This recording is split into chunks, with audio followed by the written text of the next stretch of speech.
Hello, everybody. Welcome back to Invisible Hate, a weekly true crime podcast in which Saadia and I attempt to uncover the ugly truth behind various hate crimes, both recent and historical. I'm Asad Butt. And I'm Saadia Khan. Saadia, how you doing?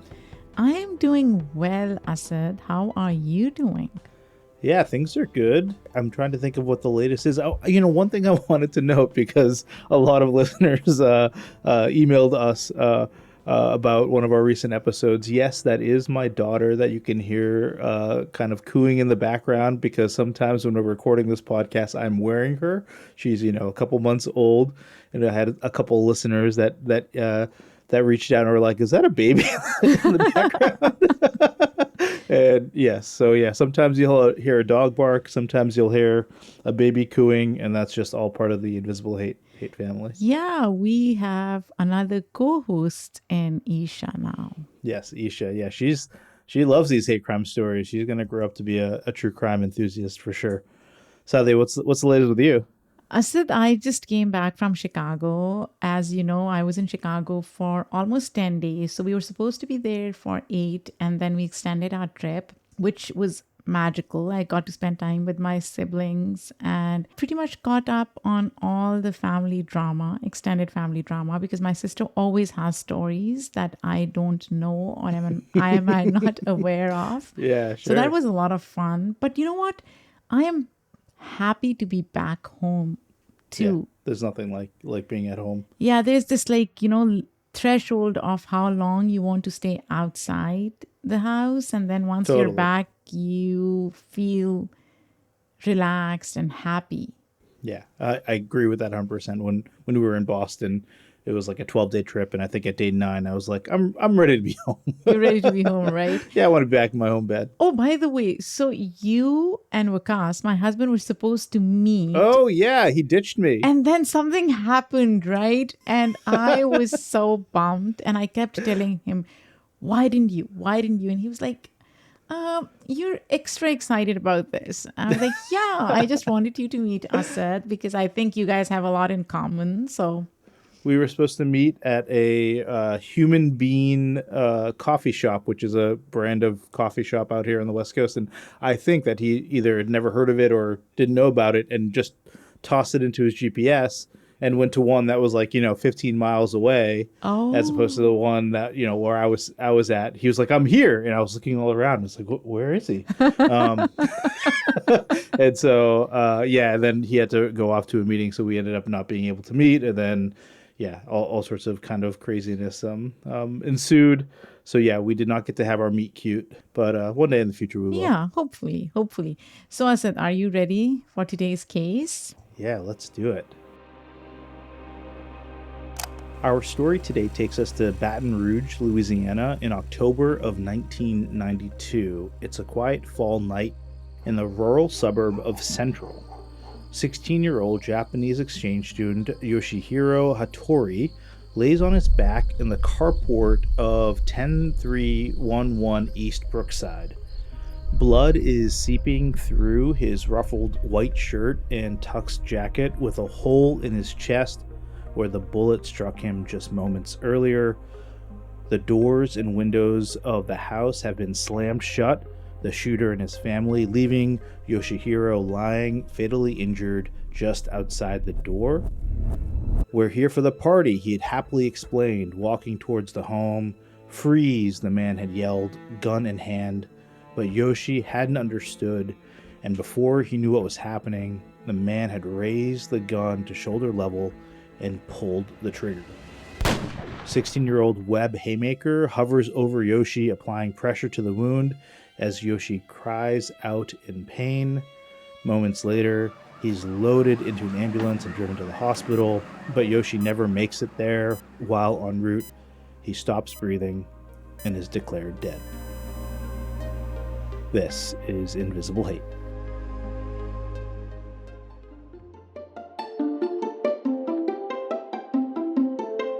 So, Saadia, today's story actually comes from one of my favorite songs. The song is called Crack Down. It's by a group called Grantley Buffalo. I'm guessing you've never heard of them. I haven't. They are kind of big in the 1990s. And this song came out in 1996. And I've probably heard this song like 500 times, I'm guessing, over the years. And, recently I was listening to it and listening to the lyrics, again, and there was a lyric that actually alludes to this event. And I'm going to read the lyrics for you. It says, "Gunned down in the drive, a foreign exchange student from Japan whose fate was shortchanged. You saw it all when it made the national news, how the isolated incident occurred in Baton Rouge. And in the heat of crackdown, all is silent." And so the song, Saadia, is really about how fear and hysteria makes you do irrational things. And obviously we'll get to that in a little bit. And so, I didn't know too much about this story. And so, when I was recently re-listening to the song and found out what it was actually referencing, I wanted to share it with our listeners. So let's go back to the beginning. It's around 7:45 p.m. on October 17th, 1992. 16-year-old Japanese exchange student Yoshihiro Hattori and his American host brother, Webb Haymaker, drive through the streets of the rural Louisiana suburb of Central, searching for a Halloween party being held for exchange students in the area. Yoshihiro, also known as Yoshi, has been in the U.S. for 2.5 months and has already settled in, adapting quickly to his new environment.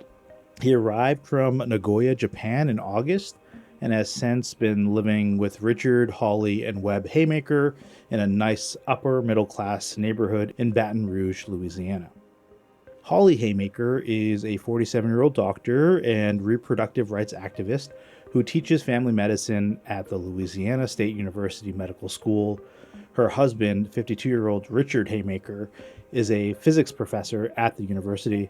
They have one son named Webb, whom Yoshi made quick friends upon his arrival. After attending a blues festival with Webb that September, where they met several other kids their age, Yoshi was put in touch with another Japanese exchange student who invited both him and Webb to a Halloween party for exchange students on that Saturday night in October. That night, Mr. Haymaker agrees to let Webb take the family car to drive both Yoshi and himself to the home of Frank and Connie Piter in Central, where the party is being held. He gives the boys directions to the home. Remember, this is before GPS, at 10131 East Brookside. But despite this, they find themselves lost after taking several wrong turns. After a lot of confusion, the boys finally arrive on the street, East Brookside, and proceed slowly down the street looking for the Peter house. And so, they find the third house on the right, has several Halloween decorations, has 3 cars in the driveway, and bears an address that's very similar to the one that they'd been looking for, and that was 10311 East Brookside. So believing that they found the correct house finally, they park the car and the 2 boys approach the home. But they are at the wrong home, right? Yeah, so unfortunately they're at the wrong house, 5 doors down where they should have been because, the numbers were just a little bit confusing, but they didn't realize this at the time. Yoshi, having recently been obsessed with John Travolta, is dressed as him in Saturday Night Fever. He's sporting a ruffled white shirt, black pants, and a white tuxedo jacket. Webb, on the other hand, is dressed as an accident victim, wearing a neck brace and several additional bandages. At around 8:15, the boys reach the front door and ring the doorbell, and at first there's no answer. Inside, the Peers, Rodney and Bonnie, and their 3 children are all sitting down for dinner. Rodney sends his stepson to answer the carport door, but not wanting her son to answer the door after dark, Bonnie goes to answer the door herself. Upon hearing someone move the blinds to the left by the carport door, Yoshi and Webb begin to move towards the side entrance. They think they're at their party, right? So they're like, want to get in. Turning on the porch light, Bonnie opens the carport door. She first spots Webb standing in the carport in his bandages, and then she spots Yoshi, and then this is what she says in an interview afterwards. And all of a sudden, a second person came from around the corner real fast. And I'd say within a second or two, something just told me this isn't right. Upon seeing Yoshi come around the corner, Bonnie frantically slams the door shut, locking it behind her, and inside she yells to her husband to get the gun.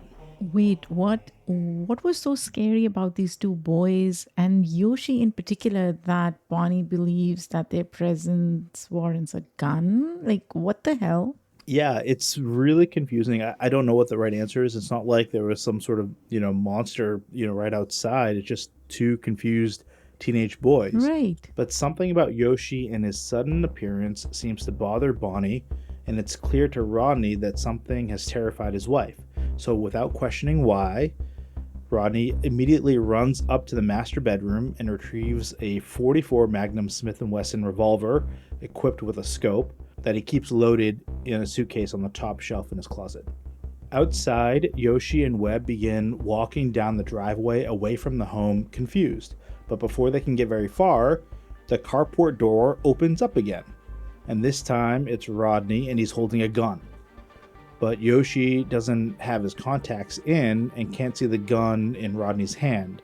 And before Webb can stop him, he's walking towards Rodney, smiling and boisterously exclaiming, "We're here for the party!" So they were walking away from the house, but then he turns around. Yoshi turns around thinking that this may actually be the house. Exactly, yeah. I mean, the door opened, and so, yeah, and again, in their mind, they're at a party, and they're trying to get inside, and like, yeah, when the carport door opens up, yeah, you think, okay, they're letting us in, right? So Rodney immediately shouts for Yoshi to freeze, but it is clear that he doesn't understand what this means and continues to move towards the house, telling the man that he's here for the party. Yoshi reaches the rearview mirror of the family's Toyota station wagon parked in the right side of the double carport, and Rodney raises the revolver to shoulder level. The next thing Yoshi knows, he's been shot in the chest, the bullet passing through his left chest near the heart, ripping through his left lung, and knocking him onto his back, his head a foot from the carport door. And then Rodney slams the door shut, locking it behind him and leaving Yoshi laying on the floor of the family's carport, bleeding profusely. Webb immediately runs to the house next door and screams for the residents inside to call 911. Stan Lucky answers his door, reassuring Webb that his wife has called 911. He then accompanies Webb back to the scene of the crime, where the two attempt to provide medical assistance to Yoshi. And so Webb actually recalls what happened at this moment in an interview with the Justice Files. Here it is. Well, he was moaning and crying. But I said, "Can you speak?" And he said yes. But he was in pain, obviously. A few minutes later. So Mr. Lucky, the neighbor, elevates Yoshi's feet and instructs Webb to apply pressure to the chest wound. The two continue to do so until personnel from Central Volunteer Fire Department arrive, administering treatment, while the sheriff deputies secure the scene. EMS technicians arrive at 8:39, loading Yoshi into an ambulance to be taken to the hospital. But just 9 minutes later, while he's on the way to the hospital, Yoshi stops breathing. Asad, this is such an incredibly tragic story. And as I was reading through this yesterday, I was so emotional. Again, the kid is only 16 years old, and I cannot imagine what his parents must be going through after they found out, and being so far away from their kid in the first place. And Yoshi was just 16-year-old, 2.5 months into his exchange program, right? He was so excited for his year in America. And then this happens. Saadia, it's crazy because how many times have you and I, separately, obviously, gone to people's houses that we don't know where they live, and we go to the door and knock on the door, right? Like, right. So, especially in a pre-GPS era, you could knock on someone's door. It happened all the time, and still happens to me, all the time. Or we've talked about a lot of stories like this where this happens a lot, and it makes me so furious how quickly things escalate. You're right, Asad. And let me tell you, after having read so many of these stories, I am almost scared to do that now. I try not to, even if I'm lost, to drive into somebody's driveway or even ask for help because you don't know who is on the other side of the door and what may happen, right? Right, right. I think that's exactly right. So, Saadia, as you were saying, yes, he was really excited about his year in America. He was looking forward to the exchange program for quite some time. He was the second of three children and grew up in a well-educated middle-class family in Nagoya, Japan. His father was an engineer with an auto parts manufacturer, and his mother was a housewife. From a young age, Yoshi's life had been filled with images of American culture, like, movies, TV shows, rock music, and he was really fascinated by it all. Yoshi wanted to be a cultural bridge between the American people and the Japanese, and he hoped that one day America might become his second home. This breaks my heart, Asad. This really, really does. A typical story, right? He studied English in school, but had a somewhat limited knowledge of the language and looked forward to improving his English throughout a year of studying abroad here in the United States for a year and attending an American school. So upon his arrival in Baton Rouge, Yoshi began attending McKinley High, joining Webb as part of the 12th grade class. He immediately made a positive impression on classmates and was well liked by many students, charming them with his smile and his stories of life back home in Japan. And, according to a BBC News interview with his host mom, Holly, she said that the kids loved him and that he was such a free spirit and just a total extrovert. What he lacked in English-speaking ability, he made up for in expression through playful movement. He loved to dance, dancing through the halls of McKinley High and in the spacious kitchen of his American host home. According to that same interview, Yoshi's host dad Richard said he was just a really, really extraordinary guy. He was life. He moved through space like a dancer.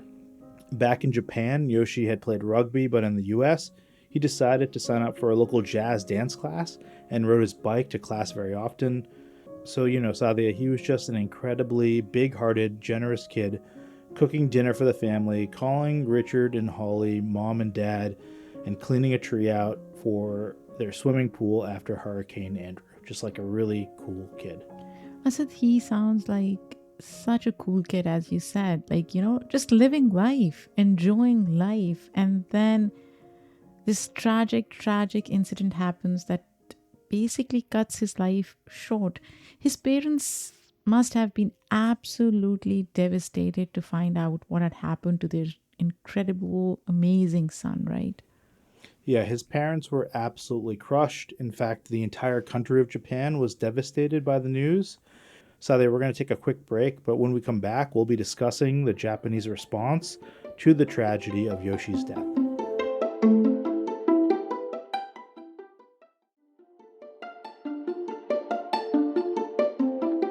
Welcome back to Invisible Hate. So, Asad, what was the reaction of not just his parents, but Japan in general? Yeah, so Yoshi's death shocked many in Japan and attracted widespread Japanese media coverage within the country, in which gun laws are much stricter than in the US. According to the Washington Post, for Japan, Yoshi's death has become a symbol of all that has gone wrong with America, inciting bitter criticism towards a country that Japan has long looked to as a primary ally and mentor. I'm not surprised, Asad. Yeah, totally. And so, a lot of the country's citizens were unhappy. There was just kind of astonishment, shock, and anger. And of course, nobody was more devastated than Yoshi's parents, Masaki and Maiko Hattori. Just 7 days after their son's death, the Hattoris began a petition drive calling on American politicians to reassess the easy availability of guns and end the yearly devastation caused by these weapons of destruction by banning handguns. 1.7 million Japanese citizens signed the petition. Remember, this is like pre-internet days. And this is 1992, you're right. Yeah, it's really early on, right? And so when we say they're signing these petitions. The Haymakers too gathered signatures in the United States, with Richard Haymaker collecting about 150,000 signatures, all submitted by mail. According to the New York Times, the Hattoris first presented their petition to the U.S. ambassador in December of 1992, and then in November of 1993, both the Hattoris and the Haymakers met with President Bill Clinton to present him with the petition and ask that he take action to improve American gun laws. And here is a statement that Mrs. Hattori said regarding the presentation of this petition. Today, to Washington, D.C., we bring 1.7 million signatures collected in Japan. We started the petition because we love America just as Yoshi did. The Japanese people signed the petition in the hope that the United States will become a safer country. So Yoshi's mom told Clinton all about her son, showing him pictures of Yoshi and placing a no handgun sticker on his jacket. The president then apologized to both parents for what had happened to their son. And while the Hattori's petition may not have had any direct or immediate political impact, their campaign ultimately played a large role in helping build momentum for the Brady Handgun Violence Prevention Act, signed into law in November of 1993. Asad, what is the Brady Handgun Violence Prevention Act? Yeah, it's also known as the Brady Bill, and it mandated background checks for all individuals buying firearms and instituted a 5-day waiting period on purchases. It was kind of this important first step in the introduction of background checks. And you know, Saadia, in 1993, the U.S. ambassador to Japan, Walter Mondale, traveled to Nagoya to give the Hattoris a copy of the law and tell them that they had a, quote, very definite impact on the passage of the Brady Bill. Oh my God, Asad, this must have been a powerful moment for the parents, right? To know that despite all the hardship, grief, and loss, they were making a change in the world. To know that their son had not died in vain, right?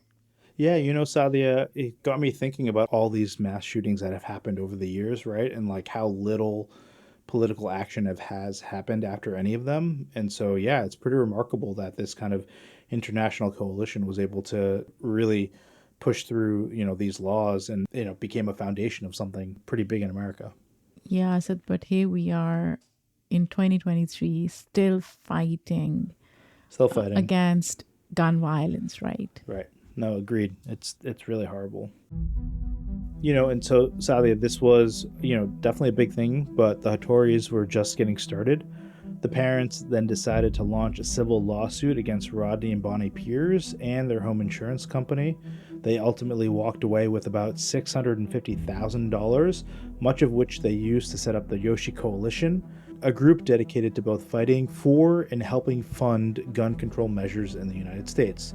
The family also used a portion of the money that they won to set up a fund that allows students from the United States to visit Japan, taking part in an exchange program in which students are able to experience a gun-free society.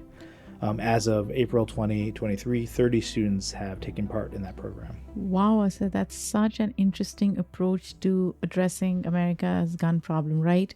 I wish more Americans living in America could come up with more creative ways to address gun violence in this country. Totally. But getting back to the response to Yoshi's death, Asad, beyond the petition itself, were the Haymakers also involved in this ongoing fight against gun violence? Yeah, the Haymakers have remained involved as well. Over the years, they've written op-eds, appeared on 3 morning network shows to discuss the issue, and donated hundreds of thousands of dollars to gun control organizations. And according to the BBC News, one of these organizations includes the Coalition to Stop Gun Violence. That coalition has used their money to establish a working group centered around formulating red flag laws that allow the court-sanctioned removal of guns from individuals judged to be a danger to themselves or others. Asad, it's incredible how so many people in the United States who've been impacted by gun violence have come together to create awareness and to do activism against gun violence. And yet we are still here. That to me is so frustrating because in this case, you're seeing both families have contributed significantly to the cause of gun control, right? Yeah, agreed. So, Asad, we are going to take a quick break, but when we come back, we'll discuss both the perpetrator and the trials that followed his shooting of Yoshi.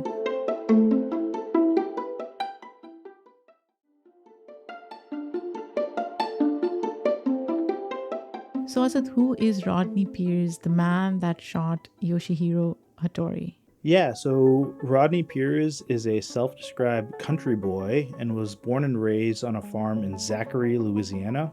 At the time of the crime, he worked as a butcher and assistant manager at a Winn-Dixie supermarket near his home in Baton Rouge. He was 30 years old at the time, and he lived in a plain brick ranch house on a treeless blue-collar suburban street in the suburb of Central. And he was there with his wife, Bonnie. Bonnie was 28 years old at the time and worked occasionally as a house cleaner, but Rodney seemed to be the primary provider for the family.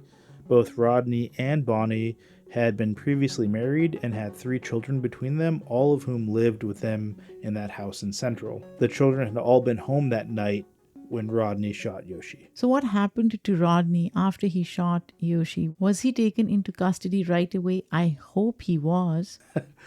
You know, this is where I think you're going to get really frustrated, and a lot of our listeners will too. So remember, this is October of 1992. Rodney has just shot Yoshi, and, Yoshi is now lying on the carport, bleeding out, and the family sits gathered around the kitchen table, locked inside their home, attempting to ignore the commotion occurring just outside the door. When the EMTs and local police soon arrive to help Yoshi, before long, Rodney is taken into custody. At the police station, he admits to having fired the bullet that killed Yoshi, but despite this, he is quickly released without charge, with the police assuming that he had been within his rights to shoot a trespasser. Oh my God. This is textbook. I feel Right. like, this is what we've seen time and time again. Certain authorities soon reconsider this decision, and they decide to take the case directly to a grand jury who will decide. I said it's bizarre that police were actually so quick to release Rodney, right? He had quite literally just admitted to killing a 16-year-old boy. I mean, you're so right, Saadia. It's crazy, it's insane, and again, like I said, we've seen this so many times. But many police officers and community members seem to view the act as justified, under the notion that the protection of one's property from those perceived to be intruders is a legal right. And this is the debate at the heart of the trial of Rodney, which we'll get into. And so in May of 1993, Rodney went to court under charges of manslaughter, potentially facing up to 40 years in prison. Rodney's defense attorney, Louis Unglesby, essentially centered Rodney's defense argument around Louisiana's 1976 Shoot the Burglar Law, formerly known as RS 1420. Okay, what is Shoot the Burglar Law, Asad? I knew you were going to ask, so we have some research. So basically, as I said, it was enacted in 1976, and this law essentially makes it legal for any individual to kill an intruder if they, quote, reasonably believe that they are in danger of losing their life or receiving great bodily harm. This law does not require any actual or real danger present. It only hinges on perceived danger. Oh my God, Asad, this is so fucked up.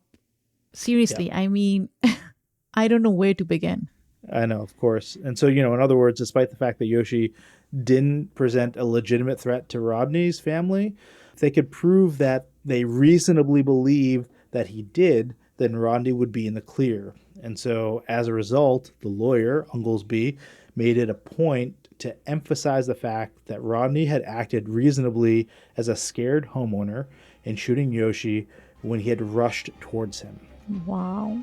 So, for Unglesby and Rodney, they basically say that Yoshi's walk was particularly unsettling, and they said that, he'd been waving a camera in one of his hands, and Rodney was unable to see what it was, and he thought that was a gun, and so, it caused a lot of fear and confusion, according to Rodney. To me, it appeared to be a crazy person. This was not, it was out to do harm. Just the way he moved was very strange. It wasn't something that you normally see people do. And I couldn't see any other alternative but to fire to stop this person. was a fucking camera. How can you mistake a camera for a gun, Asad? How can you? Yeah, I don't even have a reaction to it, Saadia. It's just like, it's crazy to me. Anyways, the East Baton Rouge Parish District Attorney Doug Moreau attempted to counter these depictions of Yoshi, claiming that there was in fact no menace at all in the actions of either Yoshi or Webb that night. And testimony also revealed that Yoshi often innocently rushed up to people waving his arms, partly out of frustration with the language barrier and partly out of a desire to get their attention and communicate instantly. But, Saadia, it was too late. The damage was already done, and after a jury deliberation of just 3 hours, Rodney was acquitted of all criminal charges. Asad, this is just so insane that Rodney just walked away free of any sort of criminal charge after killing a teenage boy. It's so disheartening, right? His parents must have been devastated. I wish there was something else that could happen, some kind of accountability. Yeah, 100% agree. And, the parents were very devastated. The Hattoris were unhappy. They quickly decided to seek justice in a different way. As previously mentioned, in the fall of 1994, the Hattoris launched a civil lawsuit against Rodney, Bonnie, and their home insurance company, Louisiana Farm Bureau Mutual Insurance Company, seeking financial compensation for the death of their son. The 4-day trial took place in September, with the judge ultimately ruling in favor of the Hattoris, finding Rodney to be liable in the amount of about $650,000. The court essentially argued that, contrary to the ruling of his criminal trial, Rodney's fear had not in fact been, quote, reasonable, and that there was therefore no need to resort to the use of a dangerous weapon to repel an attack, as Rodney could have avoided harm by simply retreating into his home or calling for help. Exactly. I mean, that's exactly right. Like, or you shoot the gun in the air, or some, whatever it may be. Like, the fact that was the first thing that crossed his mind was to lift his arm and shoot the gun at the one person that was different, at the scene is just crazy to me. I'm so glad that the judge could just ignore this bullshit, like this whole bullshit defense argument. I imagine, Asad, the Pierce family probably wasn't happy with this ruling, right? So, Saadia, I think you're exactly right. Rodney and Bonnie and the family were super unhappy with the results. They actually tried to go through the appeals process, but ultimately the appeals court upheld the original ruling, officially denying their appeal in 1996. I'm glad that happened, Asad. Yeah. Like, Saadia, this was a crazy case, and, I'm glad that there was some accountability through the civil trial. It's very sad that through the actual criminal proceedings that Rodney was not held accountable. But, I think, like I said, through the civil trial, I think it was really important that the family was awarded that money, all of which they gave to gun control efforts, which was really cool too. So, Saadia, now that you know the facts of the case, the big question: should Rodney Pierce, his actions, be considered a hate crime? I said this is a complicated case because there is no explicit evidence suggesting whether this can be considered a hate crime or not, right? The question then is, if there was somebody else, a white person, a white teenager, approaching the driveway or approaching the house, would Rodney have acted in the same manner? And honestly, I think he may have. Wow, so he did not shoot at Webb, when Webb was in the driveway as well. Why wouldn't he have shot at Webb? That's a good point, Asad, but I'm also thinking Yoshi was approaching the house again, right? So he was waving his arms. He was trying to communicate with Rodney, which Rodney obviously mistook for some kind of a threat, while Webb stayed where he was. And I don't have all the information as to what was really happening there in that moment, but that's my understanding. Yeah, I know. I totally hear what you're saying. And, I feel like this is the kind of stuff that your brain makes these split-second decisions. And, this part of the country at that time was not really diverse. It was, I'm looking at the stats right now, 63% white, only 1.4% Asian. And so, when he's outside with this gun in his hand, and he sees two people, and then all of a sudden he sees someone that's Asian. We don't know what's going on in his head, but I can imagine like these, oh my God, someone that's different is here, right? And then immediately his reaction is to pull the trigger. Like it's mind blowing to me again, like how quickly these things can escalate. And yeah, I'm of the opinion that this is probably can't be categorized as a hate crime, but this definitely for me felt like there was some prejudice, happening, within him to have pulled the trigger against the one person who was different, on the scene. Asad, I hear you because so what you're saying is that although not explicitly stated, it is quite possible that racial prejudice may have played a large role in how Rodney and Bonnie viewed Yoshi as dangerous and the fear that ensued that caused him to pull the trigger, right?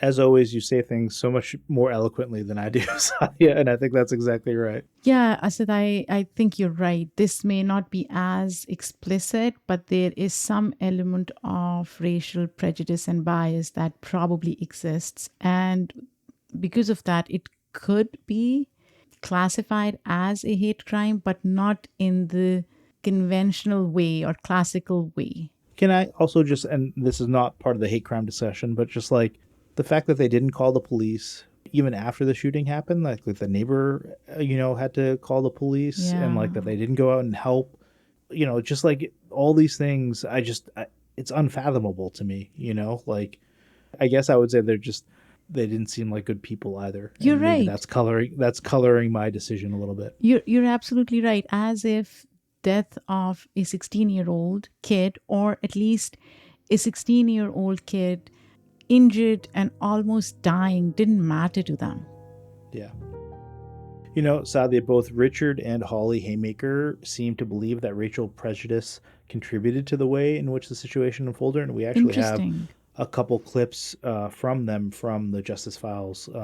Here they are. I have often wished that we'd had a French boy or a Norwegian boy, because I'm not so sure that that boy would have been shot. Yeah, she said I knew he was darker than me. Now think of what happened.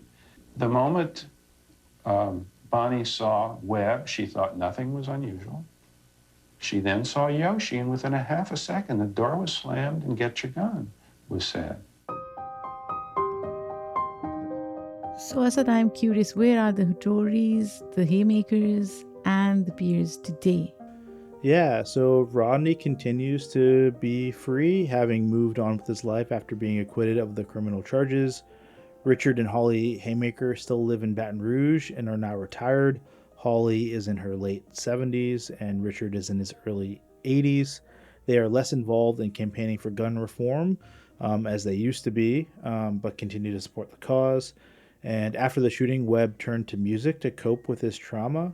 He eventually got a master's degree in social work from Columbia University and became a child psychotherapist. However, Saadia, Webb remained plagued by the trauma of Yoshi's loss and was really haunted by a survivor's guilt.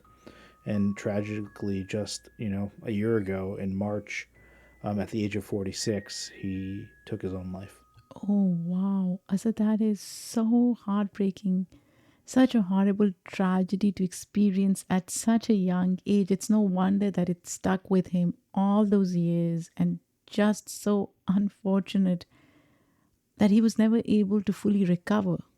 Yeah. I mean, these things haunt, not just the people, obviously, that are the main victims, but also, the people that family members, friends, witnesses, all that kind of stuff. And we always say this, right? Such violent crimes have long lasting impact on individuals, on communities, on people's mental health. But I said, I hope that the Hattoris are doing a little better today. Yeah, thankfully, the Hattoris seem to be doing well over the years. They've dedicated much of their time to continuing the fight for gun control or gun reform in Yoshi's name.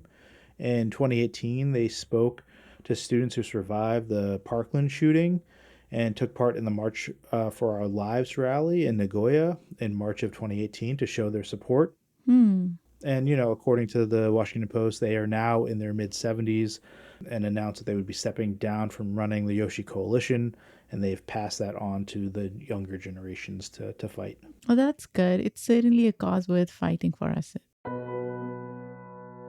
Asad, then we have some statistics, some information about how the plague of gun violence is still impacting communities in the United States. Gun violence remains a massive problem within the US, as all of us know, claiming an average of 43,000 lives each year, an average of 116 lives per day, Asad, according to statistics released by the Giffords Law Center to Prevent Gun Violence. America has, guess what, Asad? 393 million guns. That's crazy. How many do you have, Saadia? I don't have a gun, Asad. I am so scared of guns. I am very scared And of them by as the well. way, Asad, the interesting fact, not interesting, sad fact is we have more guns than we do people. Yeah, that's crazy. And despite the efforts made by the Hattoris, the Haymakers, and thousands of other Japanese and American individuals, ultimately, little has been done to reform gun control within the United States, leaving the country vulnerable to shootings such as the 2012 Sandy Hook school shooting, the 2018 Parkland school shooting, the 2023 Nashville school shooting, and unfortunately so many others. We could be here all day. We all could day be here not just all day, a few days, weeks. More than 30 years later, Asad, we are still seeing incidents almost identical to that of Yoshihiro's shooting. And I'll share an incident with you, Asad. Yeah. In April of 2023, 16-year-old Ralph Yarl was shot twice in Kansas City, Missouri after ringing the doorbell of the wrong house Oh, man. while attempted to pick up his siblings. Thankfully, Yarl survived despite being hit in the head with one of the bullets. Wow. And as just days later, 20-year-old Kaylin Gillis was shot in upstate New York after pulling into the wrong driveway while looking for a friend's house. Gillis did not survive, unfortunately. So these incidents keep happening. Keep happening. Yeah, be careful out there if you're going to a place you don't know. Don't pull into anybody's driveway other than yours. Honestly, I am so freaked out. It just makes me so anxious every time I'm close to somebody else's driveway and I'm trying to maneuver the car. I get scared, Asad, because I don't know what may happen. Totally. No, I totally get it. It's so tragic. And as we just discussed, it's clear that this remains a major issue in the US. The ongoing presence and reliance on guns, combined with pervading culture of distrust and sort of every man for himself, truly hyper-individualistic society attitude, has created a national crisis. Yeah, I agree. Asad, what do you think? What can listeners do to help? Yeah, Saadia, we always try to share some resources of places that you can support or donate. And I think there's a bunch of ways, that you can support the cause of gun control in honor of Yoshi and the thousands of Americans that have suffered from gun violence every year. We'll list a bunch of places in our show notes, but, some of the bigger ones that are out there that I've supported in the past are, the Every Town for Gun Safety, the Coalition to Stop Gun Violence, the Brady Campaign to Prevent Gun Violence, and the Giffords Law Center to Prevent Gun Violence. Obviously, there's tragically, dozens and dozens of these organizations as well because the issue is so prevalent. So, but do what you can to support, gun control measures. Absolutely. And write to us. What did you think about this particular episode? How has gun violence impacted you in your lives? What are your thoughts? We would love to hear from all of you. As always, thank you so much for listening to Invisible Hate. If you want to learn more, check out links in the show notes about the case. Please email us your thoughts on this or any other story that you think we should cover. And by the way, we are going to share a story that was recommended to us by one of our listeners in next week's episode. So stay tuned for that. Yes. Amazing. You can reach us at info@invisiblehatepodcast.com with your suggestions about other stories or cases you want us to cover. You can also tweet us or hit us up on Instagram. Just search for Invisible Hate Podcast. Thanks again for listening. If you like what you hear, please share with a friend. Invisible Hate is a joint production between Immigrantly and Rafaelion Media. We'd like to thank our team, which includes Michaela Strather, Isabel Havens, Emmanuel Monahan, and Paroma Chakravarti. Our music was done by Simon Hutchinson, and as always, we'll be back next week for another hate crime for us to analyze. Until then, I'm Asad Butt. And I'm Saadia Khan.